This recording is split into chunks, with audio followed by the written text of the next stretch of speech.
तो यहाँ पर नीट यूजी री एग्जाम पर टेलीग्राम पर अस्थायी रोक लगाई गई थी, उसको लेकर सियासत तेज हो गई है। कांग्रेस सांसद और लोकसभा में नेता प्रतिपक्ष राहुल गांधी ने केंद्र सरकार पर निशाना साधते हुए कहा है कि सरकार पेपर लीक माफिया पर कार्रवाई करने के बजाय छात्रों को ही परेशान कर रही है।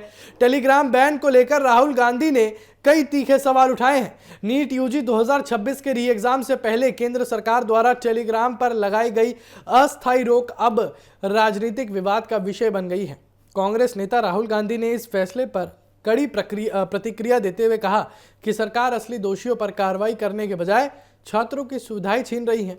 राहुल गांधी ने सोशल मीडिया प्लेटफॉर्म एक्स पर पोस्ट भी किया और कहा कि लाखों छात्र वर्षों से टेलीग्राम का इस्तेमाल पढ़ाई, नोट्स, टेस्ट सीरीज और डिस्कशन के लिए करते हैं। ऐसे में टेलीग्राम को बंद करना पेपर लीक की समस्या का समाधान नहीं हो सकता।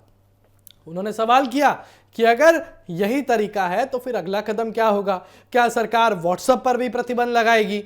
और कांग्रेस नेता ने सरकार की रणनीति पर तंज कसते हुए कहा कि ये ऐसा है जैसे चोर को पकड़ने के बजाय पीड़ित के घर पर ताला लगा दिया जाए। राहुल गांधी का आरोप है कि सरकार दिखावटी कदमों पर ज्यादा ध्यान दे रही है, जबकि पेपर लीक के पीछे काम करने वाले संगठित नेटवर्क और माफिया के खिलाफ प्रभावी कार्रवाई नहीं हो रही।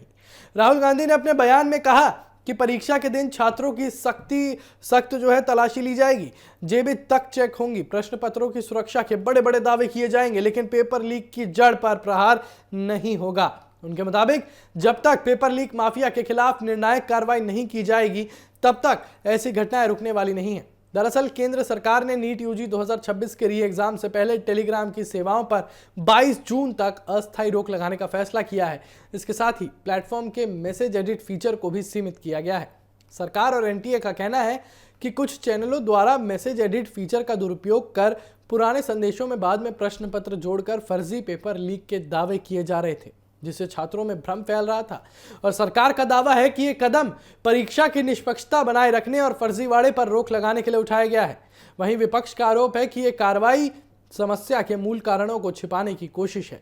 और कांग्रेस अध्यक्ष मल्लिकार्जुन खड़गे ने भी इस फैसले की आलोचना करते हुए सरकार पर अपनी विफलताओं को छिपाने का आरोप लगाया है। इस बीच टेलीग्राम के संस्थापक पावेल ड्यूरोव ने भी भारत सरकार के फैसले पर सवाल उठाए हैं। उनका कहना है कि इस तरह का प्रतिबंध वास्तविक दोषियों को नहीं रोकता, बल्कि करोड़ों सामान्य उपयोगकर्ताओं को प्रभावित करता है। टेलीग्राम ने इस फैसले को चुनौती देते हुए अदालत का दरवाजा भी खटखटाया है। फिलहाल टेलीग्राम बैन को लेकर राजनीतिक बहस तेज हो चुकी है। एक तरफ सरकार इसे परीक्षा की पवित्रता बचाने का कदम बता रही है, तो दूसरी तरफ विपक्ष इसे छात्रों की परेशानी बढ़ाने वाला फैसला करार दे रहा है। अब सभी की नजरें 21 जून को होने वाले नीट री एग्जाम और उसके बाद सामने आने वाले नतीजों पर टिकी हुई हैं।